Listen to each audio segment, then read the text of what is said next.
Kajian Fathul Bari Syarah Kitab Sahih Al-Bukhari. Kitabul Iman, tentang iman ya. Lumayan panjang ya, Imam Bukhari membahas itu tentang iman. Nah, di mana iman ini kan hal paling mendasar yang membedakan dan memisahkan ya manusia di akhirat nanti adalah imannya. Yang tidak beriman, ya Allah nyatakan masuk neraka dan abadi. Sementara yang beriman, Allah nyatakan pasti masuk surga. Nah, ternyata permasalahannya ya tidak sederhana. Sangat panjang itu pembahasannya di dalam kitab Sahih Bukhari ya.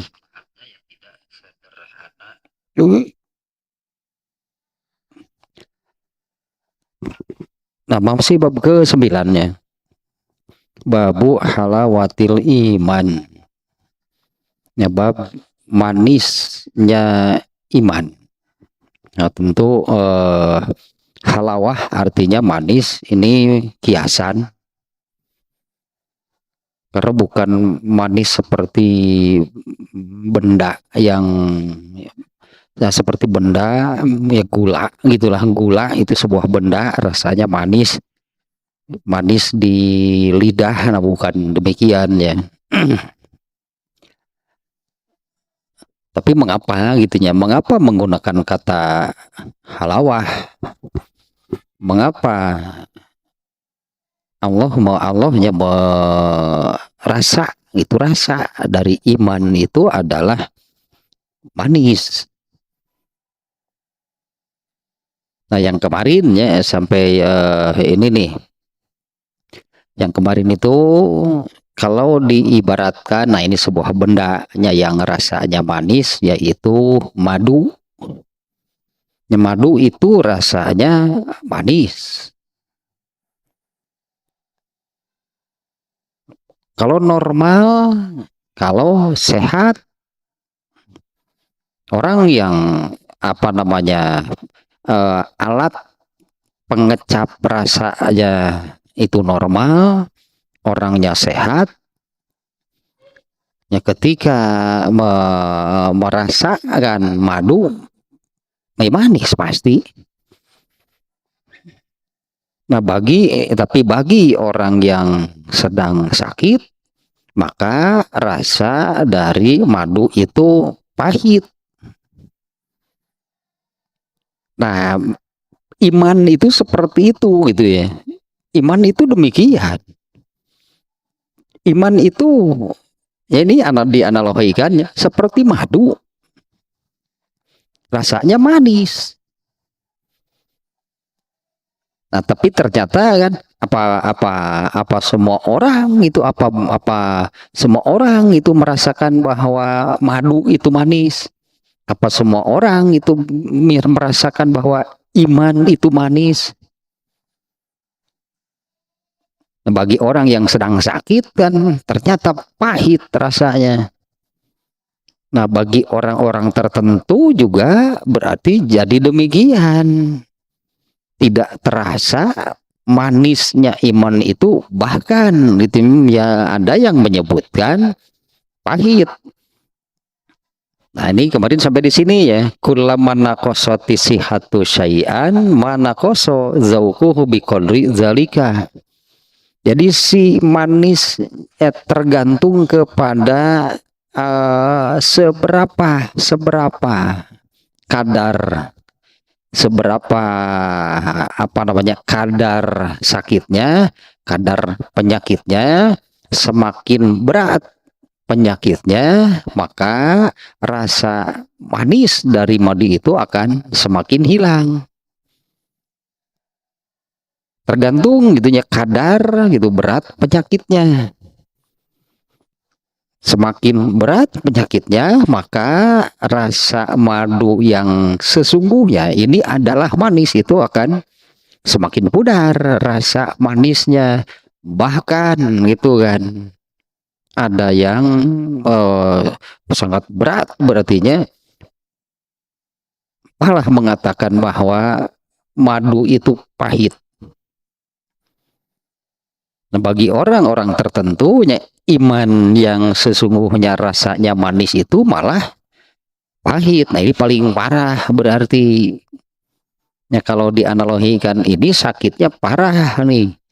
Madu yang rasanya manis saja jadi pahit.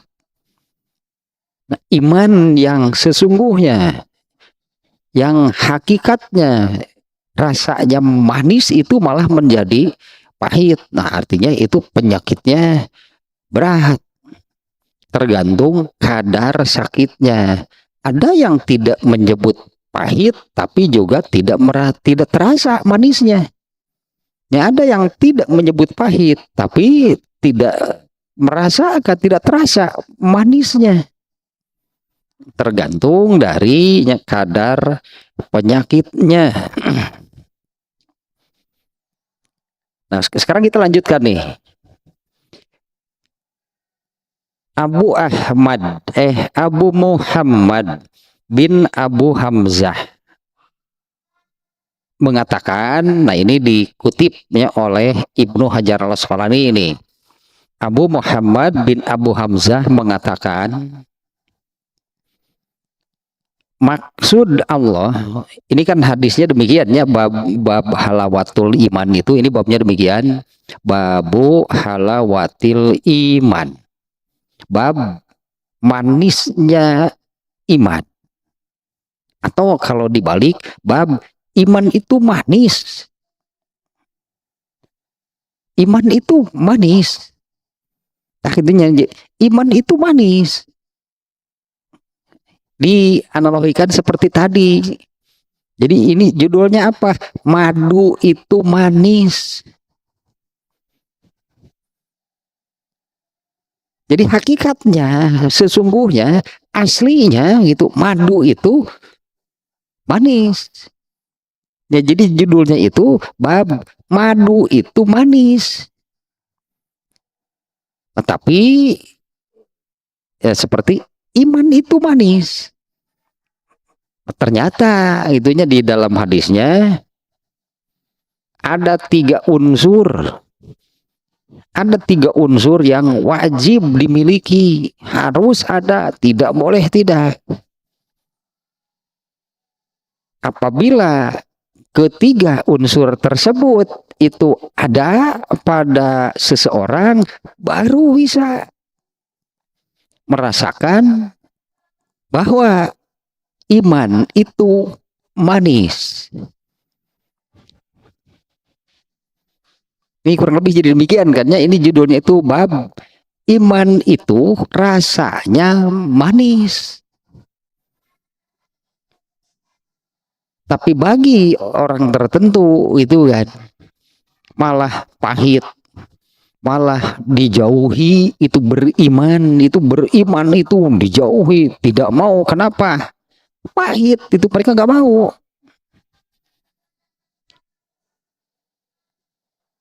Padahal hakikatnya ya, iman itu rasanya manis. Nah, tapi ternyata untuk orangnya, berartinya untuk orangnya, jadi imannya sendiri itu rasanya manis. Tapi untuk orangnya, ya untuk setiap orang, berartinya untuk manusianya, untuk orangnya, untuk bisa merasakan bahwa iman itu rasanya manis nih, ada 3 unsur yang wajib dipenuhi. Ada 3 unsur yang wajib dimiliki. Apabila ini tidak ada, ya tidak ada, berarti tidak bisa merasakan. Ya, tidak bisa merasakan hakikat dari rasanya beriman, yaitu manis. Nah, jadi tidak bisa hanya merasakan hakikat itu dari rasa iman itu adalah manis.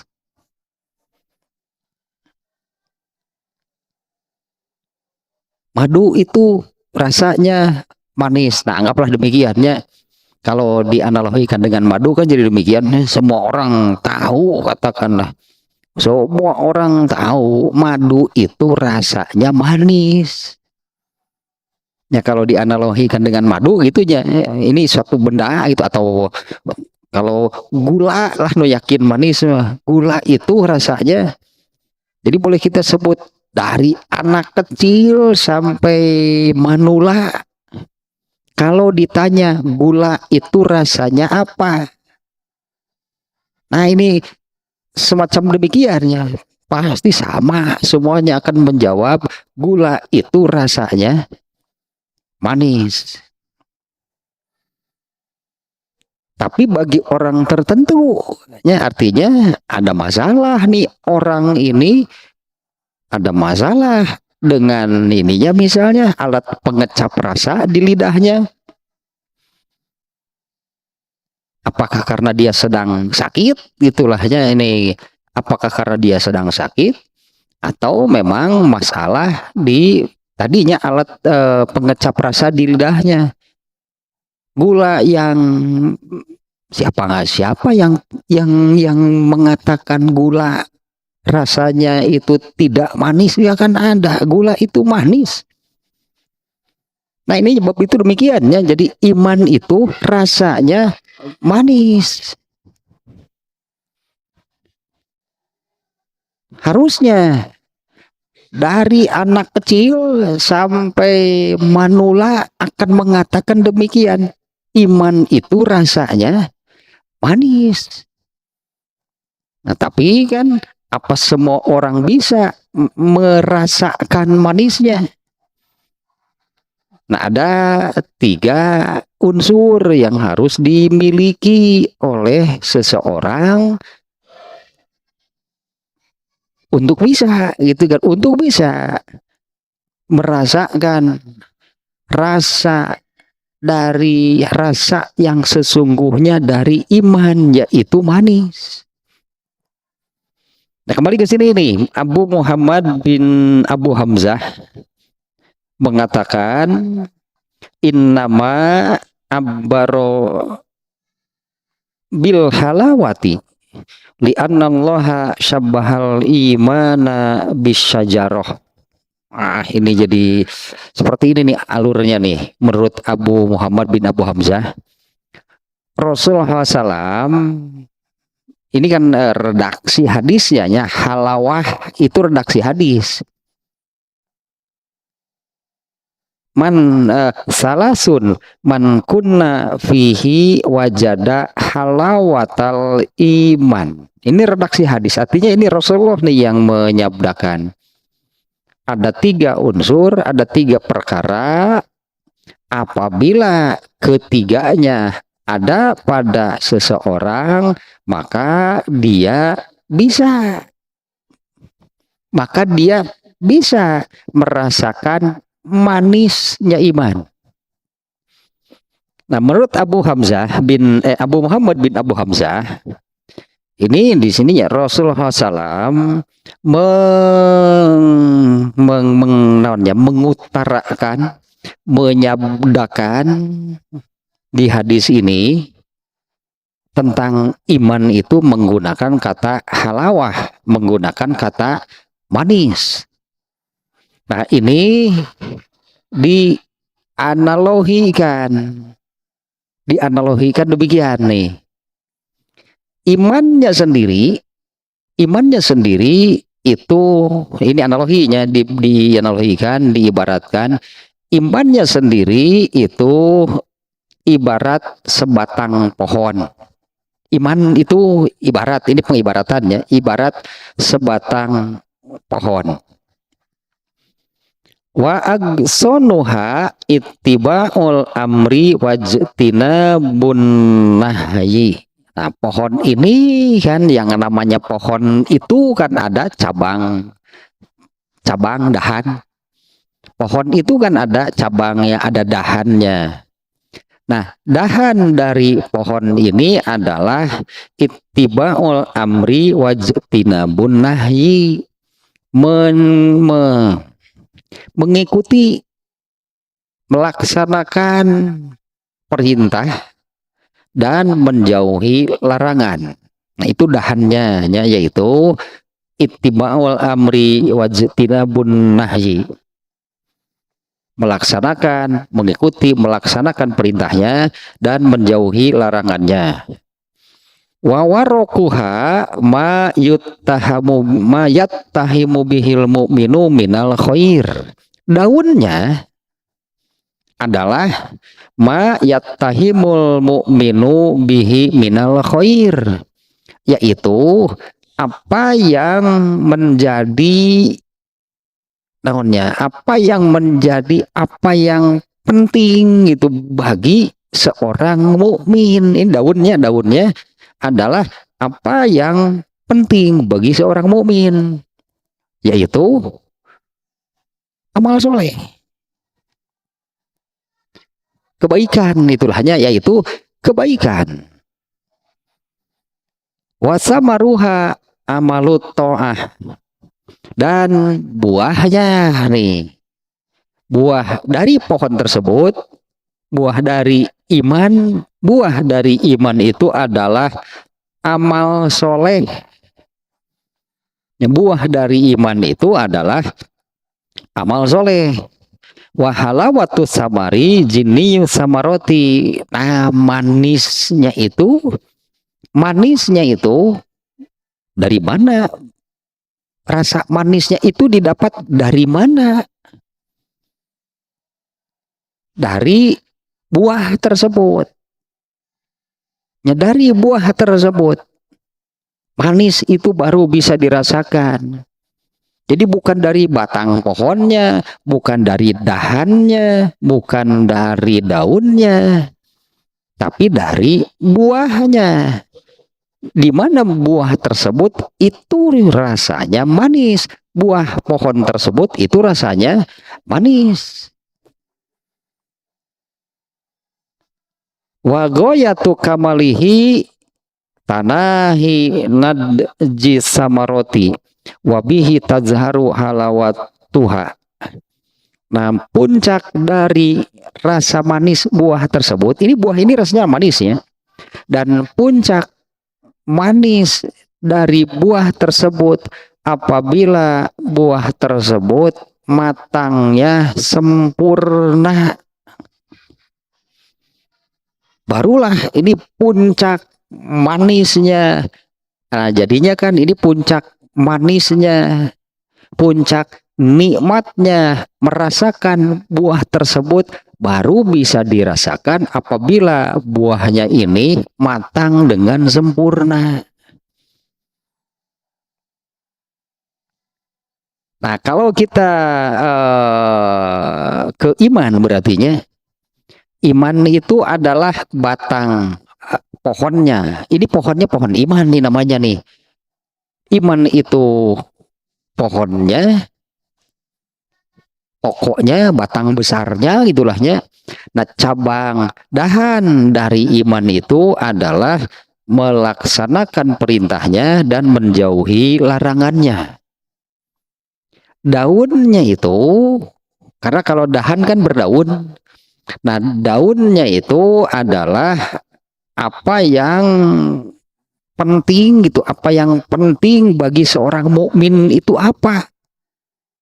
Yaitu kebaikan. Dan pohon dari buah tersebut, buah dari pohon tersebut, nah itulah manisnya pohon tersebut itu kalau sampai berbuah. Nah, kita akan memakan, katakanlahnya kita memakan buah pohon tersebut. Nah, rasanya manis.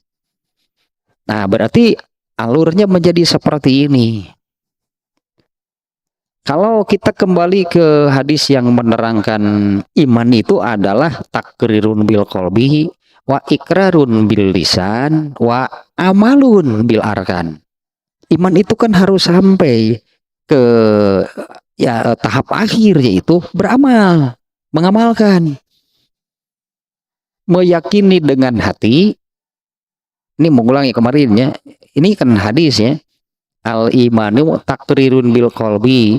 Iman itu meyakini dengan hati, yang diyakininya itu kan agama Islam yang Allah turunkan. Kita beriman disebutnya, artinya kita membenarkan, menerima agama Islam tersebut, membenarkan agama Islam tersebut dengan hati. Kemudian mengikrarkan dengan lisan, artinya menyatakan diri memeluk agama Islam tersebut. Dan terakhir yang namanya beriman itu adalah mengamalkan ajaran Islam itu. Mengamalkan, ini terakhir amal. Ini dimana kemarinnya saya sampaikan, ini diantara kelemahan. Di antara kelemahan orang Islam, artinya orang yang beriman, orang yang memeluk agama Islam, meyakini benarnya iya, mengikrarkan diri menganut agama Islam iya. Tahap akhir yang lemah, pengamalan yang sangat minim. Bagian akhirnya nih, bagian wa amalun bil arkan. Nah, dengan yang namanya beriman itu seperti yang Rasulullah sabdakan demikian, sampai ke tahap terakhir yaitu mengamalkan ajaran Islam. Beriman itu sampai di sana, sampai mengamalkan ajaran Islam. Nah, kalau dengan tadinya apa namanya analogi yang disampaikan oleh Abu Muhammad bin Abu Hamzah, iman itu pohon, dahannya itu melaksanakan yang diperintah, menjauhi yang dilarang. Daunnya itu adalah apa yang penting bagi orang yang beriman adalah kebaikan. Dan buahnya adalah amal. Jadi seorang mukmin yang orang yang beriman, mana mungkin bisa merasakan manisnya iman kalau tidak beramal. Karena rasa manisnya iman itu dari amal munculnya. Bukan dari batang pokoknya. Bukan dari batang pokoknya. Artinya kalau kita ini ada sebatang pohon, di mana pohon ini, buah dari pohon ini rasanya manis. Lalu kita gerogoti pohonnya, emang manis rasanya? Kan bukan pohonnya yang terasa manis. Bukan dahannya yang terasa manis. Bukan daunnya, buahnya yang manis. Nah, kalau dalam konsep beriman ini, buah dari beriman itu adalah amal soleh. Dan dari disitulah itu terasa manisnya iman. Nah, tinggal apa semua yang beramal soleh, bisa merasakan manis. Di mana manis ini kan sebetulnya, manis itu artinya nikmat. Beriman itu nikmat. Itulahnya jadinya beriman itu nikmat. Tapi kan beriman itu harus yang memenuhi apa yang disabdakan oleh Rasulullah. Meyakini dengan hati, mengikrarkan dengan lisan, mengamalkan. Nah, harus sampai di sana berimannya. Baru akan merasakan. Kalau di sini kan digambarkannya dengan manis. Artinya baru akan merasakan nikmat. Ternyata beriman di sini artinya kan menjadi seorang mukmin itu rasanya nikmat, nyaman, bahagia. Nah, itu dirasakan nggak? Ya itu dirasakan nggak? Ya andai katakanlah kita ini orang yang beriman. Nah kita merasakan nggak? Saya seorang mukmin, benar ternyata menjadi seorang mukmin itu rasanya nikmat. Nah itu bisa dicapai nggak? Nah ternyata kan rasa kan ya, rasa nikmat, rasa nyaman, rasa bahagia yang didapat dari beriman itu ternyata itu muncul dari amal-amal yang kita lakukan. Nah, karena tidak sedikit juga orang yang seperti ini beramal iya, tapi enggak merasakan nikmat. Mestinya setiap kali beramal itu nah rasa nikmatnya itu harus didapatkan. Nah, kalau contohnya seperti ini nih. Kalau contohnya seperti ini. Apabila mendengar azan, yang ada dalam pikiran lah katakannya, yang ada dalam pikiran, yang ada di dalam hati kita itu apa? Kalau bagi orang yang sudah bisa merasakan nikmatnya sholat, artinya dia akan bahagia, saya mau sholat. Karena dengan sholat itu kan nanti rasa nikmat yang didapat. Pantaslah kalau Rasulullah SAW nih menyabdakan, saya lupa lagi nih hadisnya nih, tapi kurang lebih maknanya demikian lah. Tidak ada yang lebih membahagiakan aku dibandingkan dengan mendengar azan. Karena kalau mendengar azan itu kita mau apa? Mau sholat, mau beramal soleh. Nah, di mana beramal soleh ini adalah buah dari iman. Dan buah tersebut rasanya manis.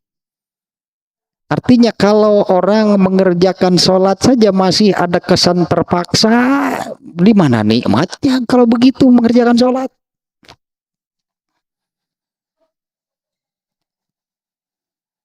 Ya kalau mengerjakan sholatnya saja masih gitunya masih ada, bedalah dengan orang yang tadinya begitu mendengar azan lalu ngomongnya sadan deui wae. Ini sih ngomong satu sih hoream moal, artinya dia nggak akan merasakan manisnya iman. Padahal manisnya, nikmat, nyaman, bahagianya beriman itu dari amal soleh yang dilakukan. Karena itulah buahnya kalau diibaratkan sebatang pohon. Ya pantas kalau Rasulullah SAW itu justru tidak ada yang lebih membahagiakan aku dibandingkan dengan mendengar azan. Bahagia mendengar azan itu. Kenapa bahagia? Karena mau sholat kan. Sholat itu kan amal soleh. Nah inilah buah beramal soleh itu adalah buah dari beriman. Di mana buah tersebut itu rasanya, kalau di sini disebutnya manis. Buah dari beramal soleh itu rasanya tadi nikmat beramal soleh itu nikmat, nyaman, bahagia rasanya. Beramal soleh itu harus demikian. Tapi kan ya ini ada syaratnya nih, ternyata ada syarat atau ada kriteria, ada 3 unsur yang harus dimiliki untuk bisa merasakan nikmat. Beriman itu nikmat. Beriman itu nah tadilah nikmat, nyaman, damai, bahagia. Yang di dalam hadis ini Rasulullah SAW ya menggunakan kata kiasan yaitu manis. Iman itu rasanya manis.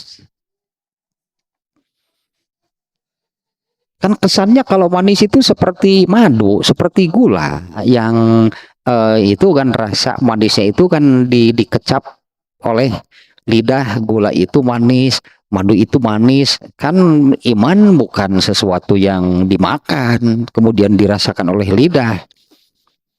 Ini bahasa kiasan dari iman itu rasanya.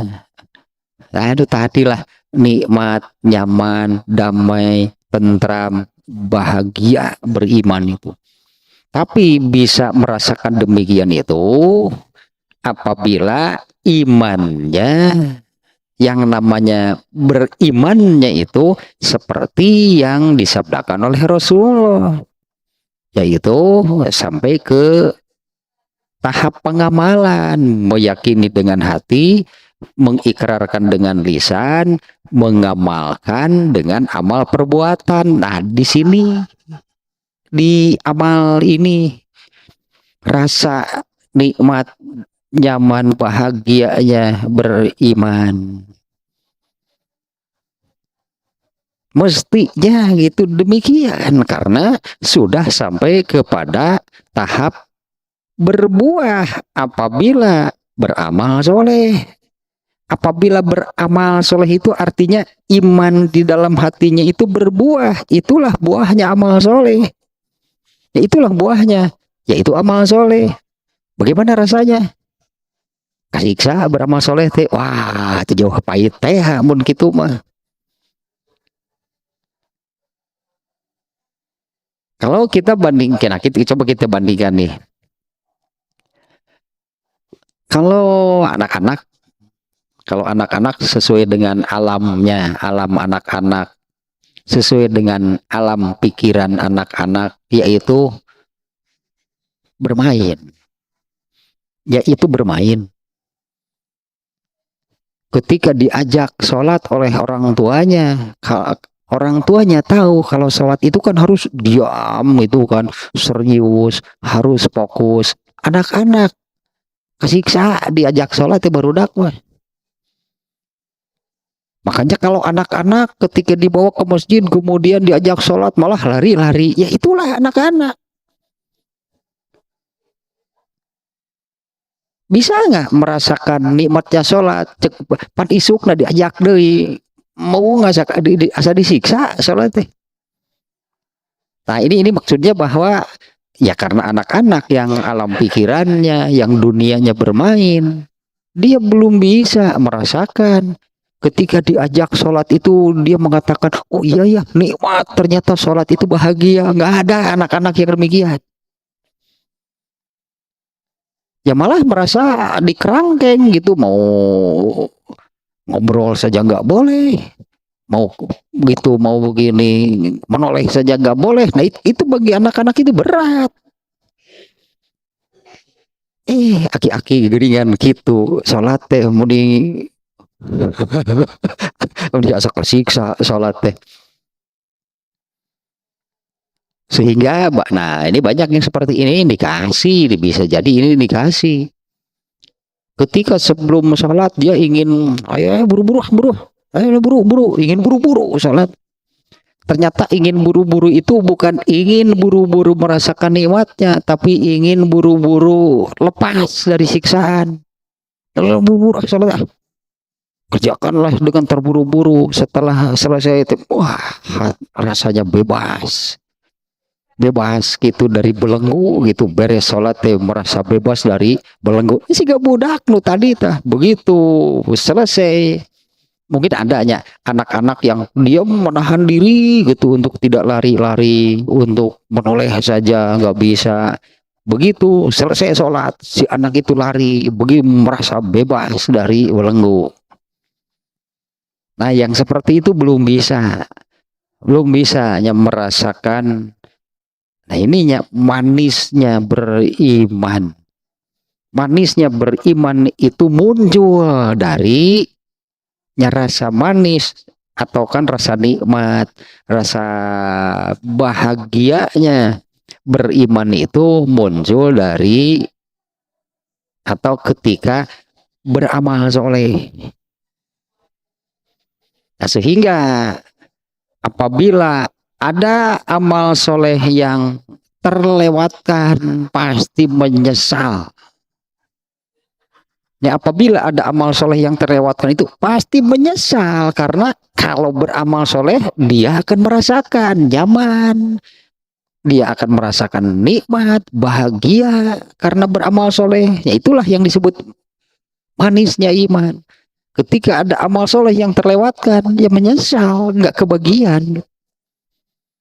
Ya tidak kebagian gitu, yang sesuatu yang rasanya manis, nikmat, damai, nyaman, bahagia terlewatkan, pasti menyesal.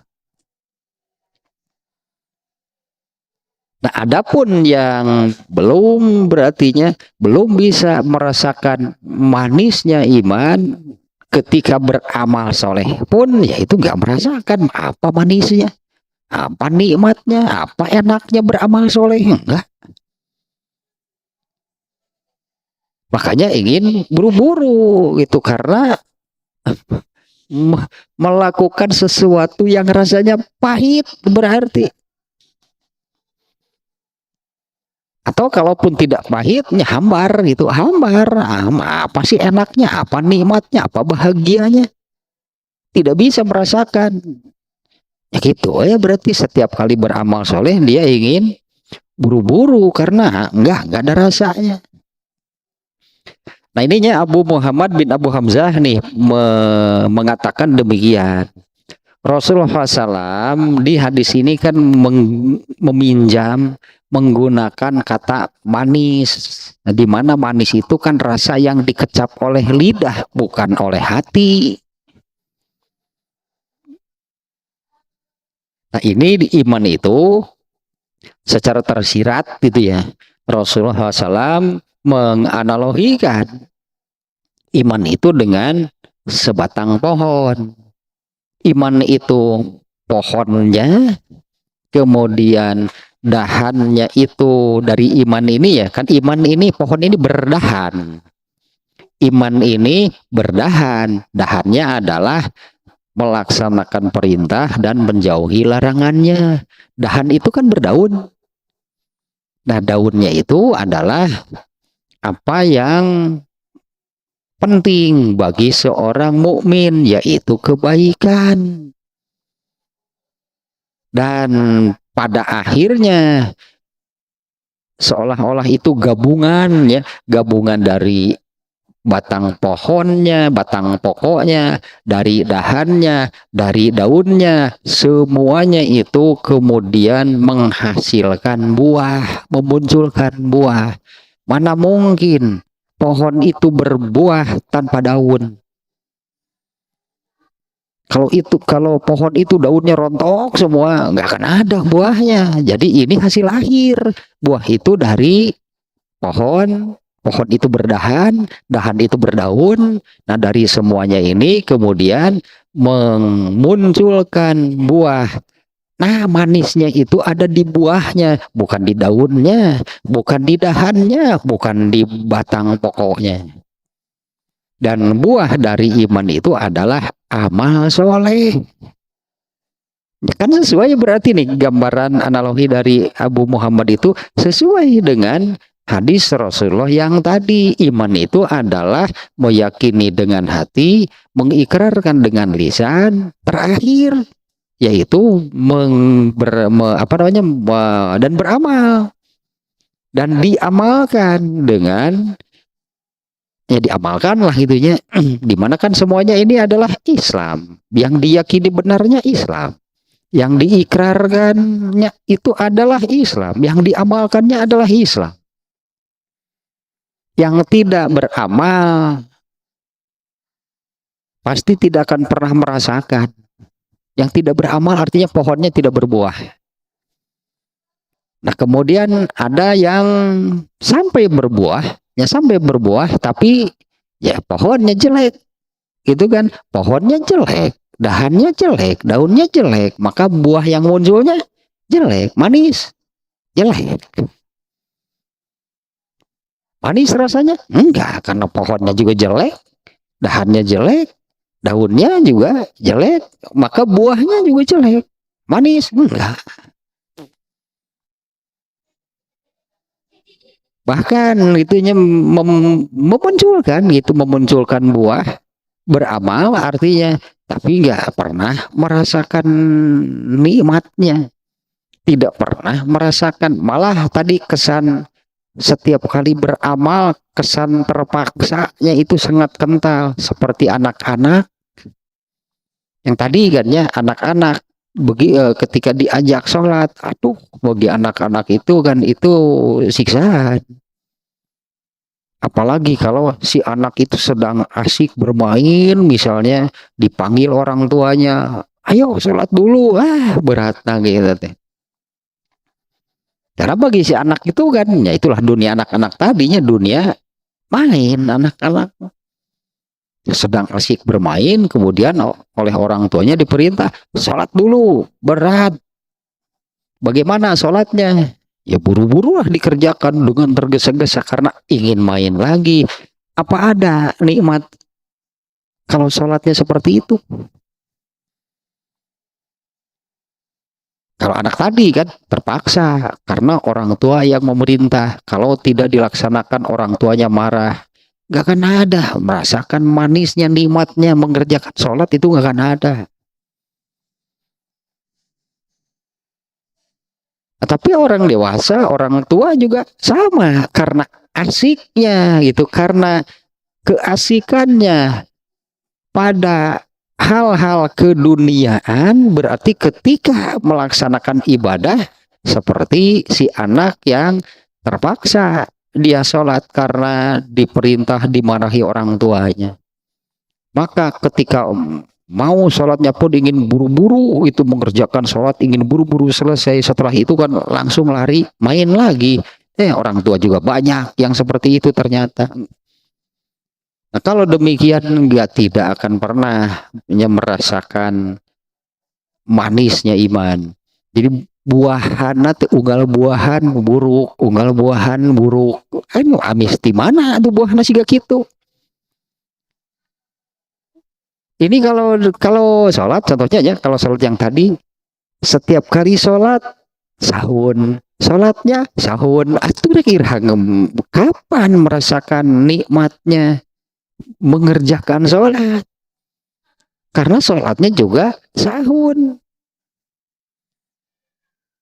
Ada kan sholat, itu kan ayat Quran yang menyebutkan allazina hum fi sholatihim sahun. Nah, sholat yang sahun boro-boro amis, buruk sholat lagi. Nikmat. Apa rasanya nikmat? Di mana yang buruk ngeuna? Di mana yang buruk ngeuna? Aya kita tarasi. Tarasi mah kudu buruk heula kekarangeun. Ini buah nggak akan ada buah yang busuk itu rasanya nikmat. Kalau contohnya sholat kan ada ayat yang menyebutkan demikian. Allazina hum an sholatihim sahun. Kalau orang yang sholatnya sahun pasti nggak akan terasa mengerjakan sholat itu nikmat, nggak akan pernah kalau begitu. Kalau Rasulullah SAW tadi justru demikiannya, tidak ada yang lebih membahagiakan aku dibandingkan dengan ketika mendengar azan. Kemudian kan satu lagi ya tentang sholat ini kan, inna qurrata a'yuni fis sholat. Tayyun disebut halawah deh. Inna qurrata a'yuni fis sholat. Sesungguhnya mataku sejuk. Itulahnya kalau terjemah harfiahnya. Sesungguhnya mataku sejuk. Nah artinya itu rasa nikmat, rasa nyaman, rasa damai, bahagia itu adalah ketika aku sedang sholat. Nah inna qurrata a'yuni fis sholat. Rasa nikmat, sejuk, nyaman, damai, bahagia itu muncul, didapatkan fis sholat, itu di dalam sholat.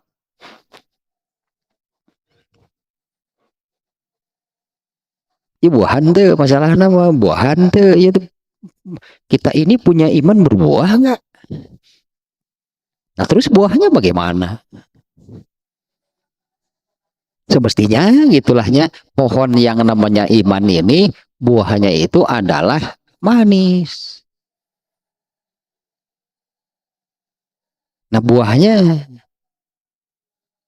amal, artinya ya, amal yang kita lakukan, amal soleh tentunya ya, amal soleh yang kita lakukan itu, artinya dengan beramal soleh, dengan melakukan amal soleh itu, terasa nggak?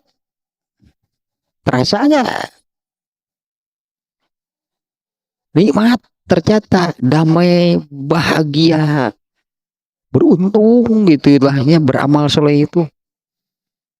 Nah kalau belum demikian, ya belum berarti merasakan rasa yang sesungguhnya dari beriman itu. Ini kan judulnya bab iman itu rasanya manis. Enggak, ternyata belum juga bisa merasakan. Setiap kali beramal lempeng we sebutnya teh, lempeng we hambar we kitu we pokoknya beramal teh.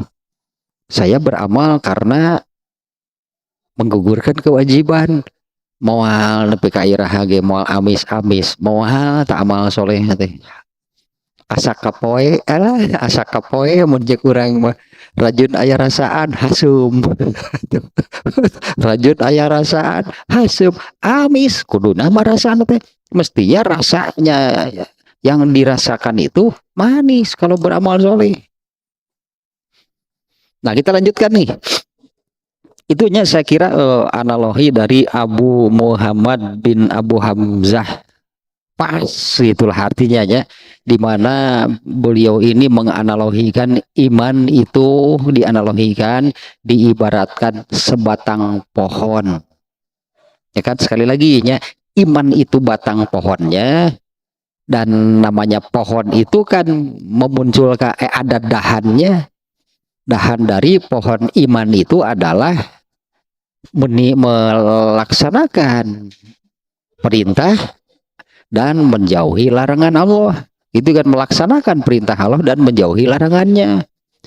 Pohon itu berdaun. Dahan ini kan berdaun. Nah, daun dari yang tadinya melaksanakan perintah dan menjauhi larangan itu adalah kebaikan. Daunnya itu adalah kebaikan, melaksanakan perintah, menjauhi larangan itu, daunnya adalah kebaikan, dari hal tersebut adalah kebaikan. Nah, secara keseluruhan dari batangnya, dari dahannya, dari daunnya, maka muncullah buah, yaitu ketaatan secara umumnya disebutnya di sini nih, yaitu amal solehnya, ketaatan amal soleh. Nah inilah buahnya. Nah buah itulah yang rasanya manis, bukan pohonnya, bukan dahannya, bukan daunnya, buahnya manis dari pohon tersebut ada di buahnya, yaitu beramal soleh. Nah dan kalau dalam hal beramal, kenikmatan puncak kalau buah, puncak kenikmatan dari rasa buah tersebut kalau matangnya sempurna. Kalau mangkal gumading, ini gumadingnya bahasa Sundanya, kalau buahnya masih mengkal, ini buah gumading teh aya amis, aya, tapi kan tidak sempurna manisnya. Tapi kalau buahnya ini matang dengan sempurna, disitulah puncak manisnya buah tersebut. Nah kalau untuk ini kan, kalau untuk iman itu kan buahnya itu amal soleh. Nah puncaknya amal soleh apa ya? Ya puncaknya amal soleh. Puncaknya amal soleh itu apabila amal soleh ini sudah menjadi akhlak. Ya, puncaknya amal soleh itu adalah apabila amal soleh itu sudah menjadi akhlak, sudah menjadi kebiasaan, menjadi akhlak sebutannya kan kalau dalam kitabul adab ya itulah akhlak. Akhlak itu adalah kebiasaan.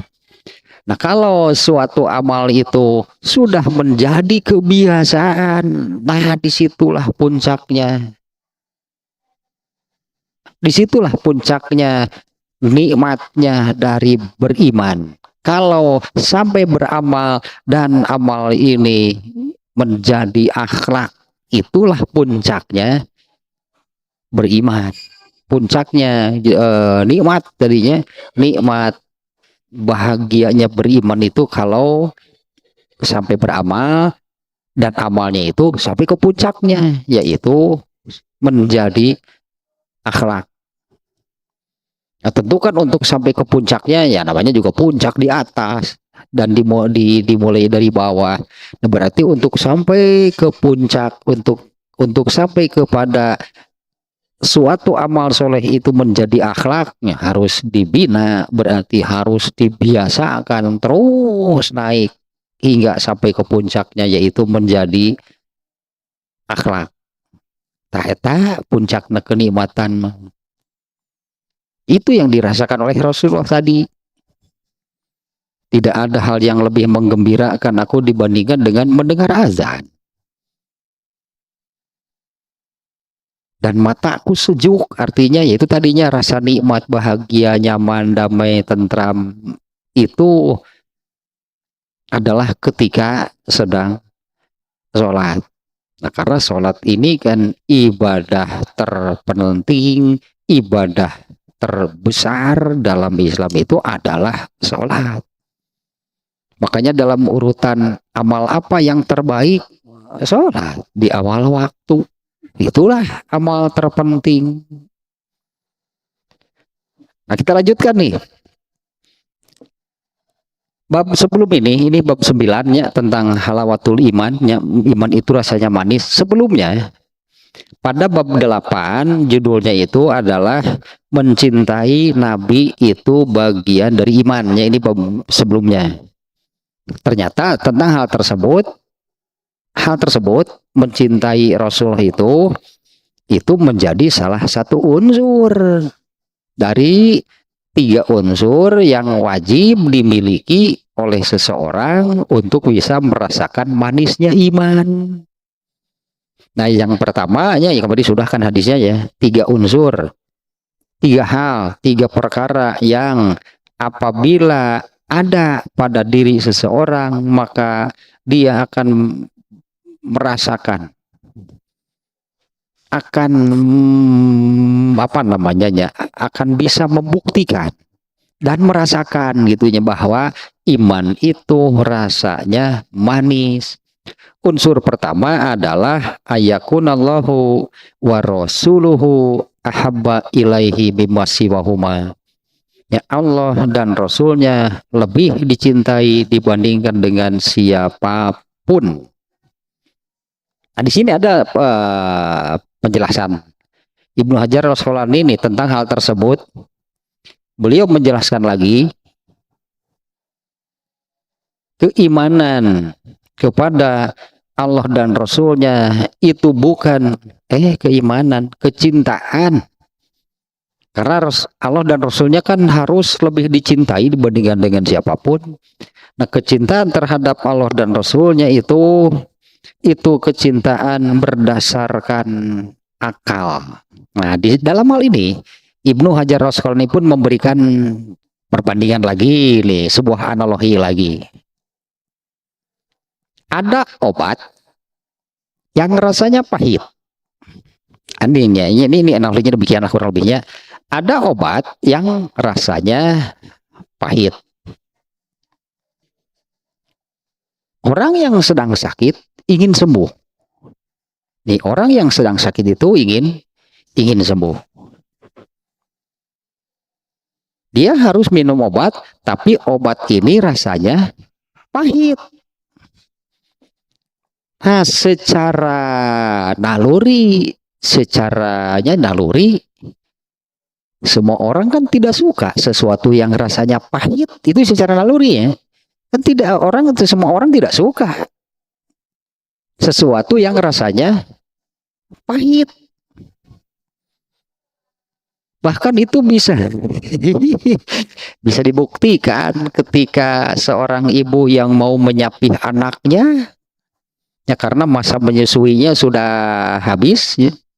Tapi si anak kan belum belum begitu si ibunya tidak lagi mau menyusui kan si anak kan belum terbiasa.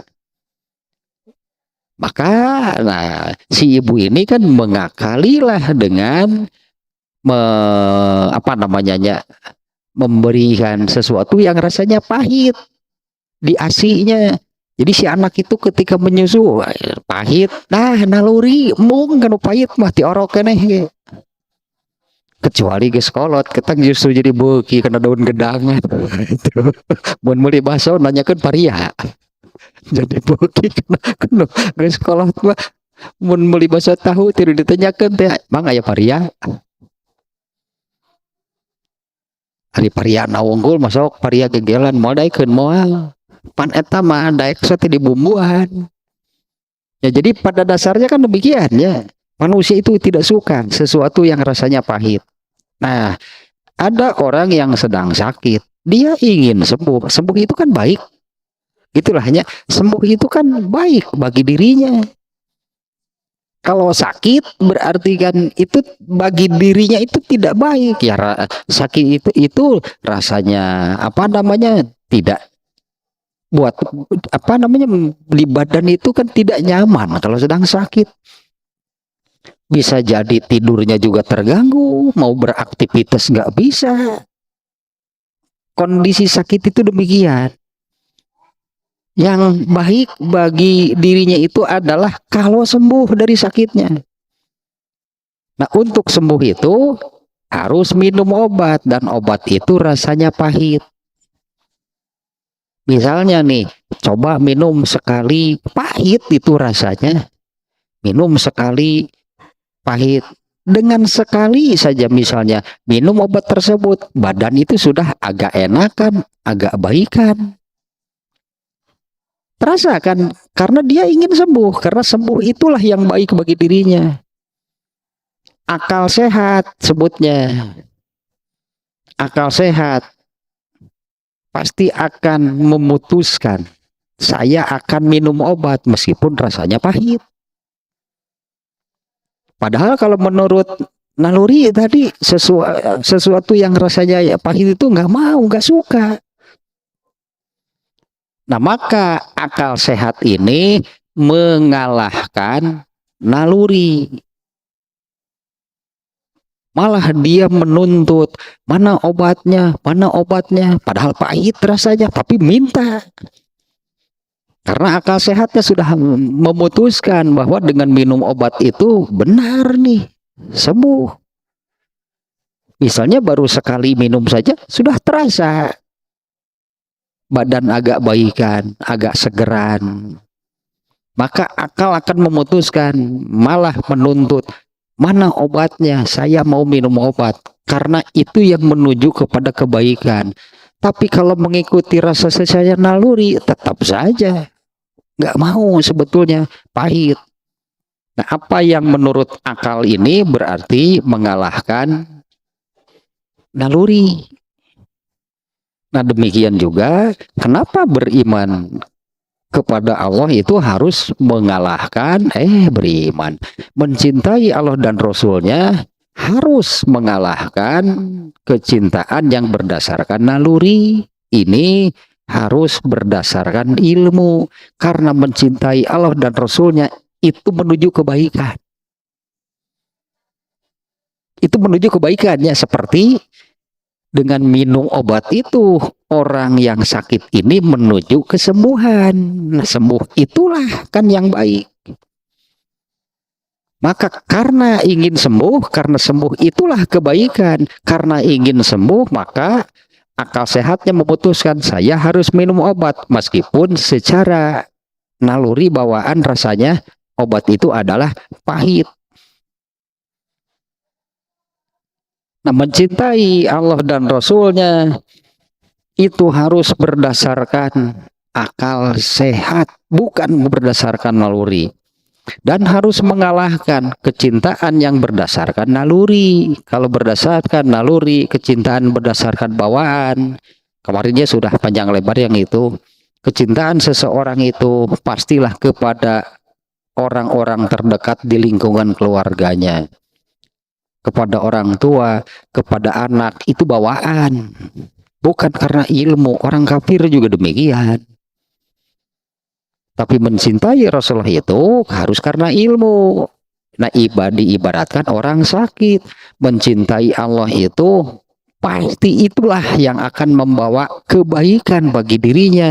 Nah, harus punya ilmu tersebut. Harus punya ilmu bahwa mencintai Allah dan Rasulnya itu, inilah yang akan membawa kepada kebaikan. Kalau mencintai orang tua, mencintai anak, pasti nggak menuju kepada kebaikan. Banyak yang malah celaka kan, karena demi orang tua, demi anak, malah jadi celaka. Tapi kalau demi Allah, demi Rasulullah, mencintai Allah, mencintai Rasulullah, pasti itu kebaikan. Nah, ininya ilmu yang harus mengalahkan naluri. Mencintai Allah itu, mencintai Rasulullah itu, pasti itu adalah kebaikan. Nah, kita lanjutkan lagi nih. Nah, mengapa gitu ya? Mengapa demikian? Ya, mengapa demikian? Benar gak mencintai Allah dan Rasulnya itu pasti? Itu pastinya itu adalah kebaikan. Iza ta'amalal mar'u anna syari'a la ya'muru wa la yanha illa bima fihi salahun ajilun wa kholasun ajilun. Nah, ini ilmunya ya nih. Ini ilmunya nih. Sehingga mencintai Allah dan Rasulnya itu harus itu kan ya, lebih dibandingkan dengan siapapun. Karena nah, seperti ini penjelasannya. Apabila seseorang tadinya betul-betul merenungkan, memikirkan, mendalaminya, menafakurinya, Allah dan Rasulnya itu tidak memerintah apapun, tidak melarang apapun, kecuali semuanya itu untuk solahun ajilun, untuk kebaikan di dunia, wa kholasun ajilun, dan keselamatan di akhirat. Nah, itu harus ilmunya adalah itu ilmunya. Kenapa Allah dan Rasulnya harus lebih dicintai? Ya, apabila seseorang menafakuri, mendalami, ternyata pasti demikian.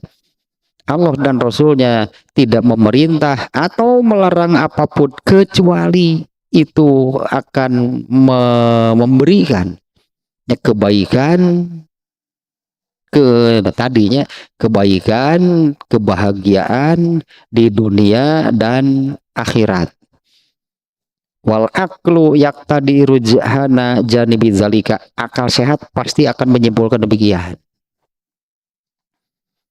Sebutlah, akal sehat pasti akan menyimpulkan demikian. Allah dan Rasulnya tidak memerintah atau melarang apapun, kecuali itulahnya itu akan mendatangkan kebaikan di dunia dan kebaikan di akhirat. Nah, kalau sudah demikian, maka tadi rasa naluri yang mengatakan bahwa obat itu rasanya pahit, itu harus tunduk kepada ilmu. Pahitnya iya, tapi kan menurut akal harus minum obat, karena dengan minum obat inilah akan sampai kepada kesembuhan, di mana nah inilah kebaikan.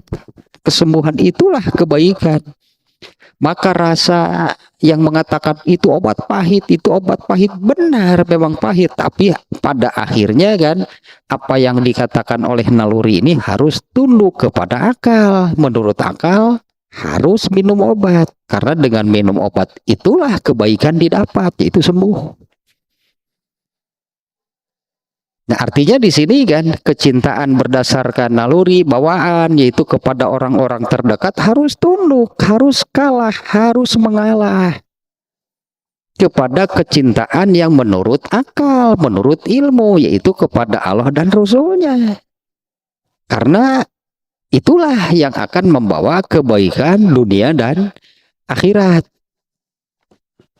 Ini kan demikian jadi alurnya ya.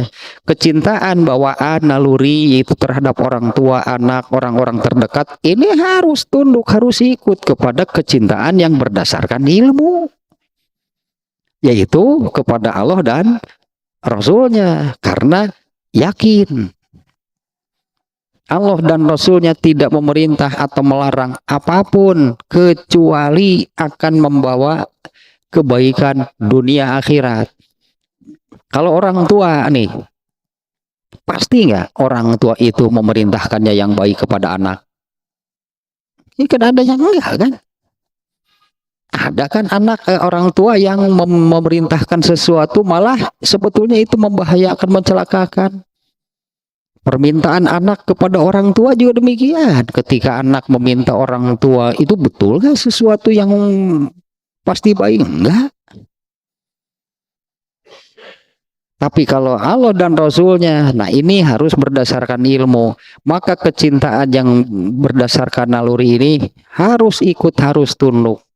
Ya, analoginya seperti tadi lah, hanya menurut naluri bahwa obat itu rasanya pahit, gak bisa diubah bahwa memang rasanya pahit dan akan menolak karena gak suka. Siapa yang suka rasa pahit?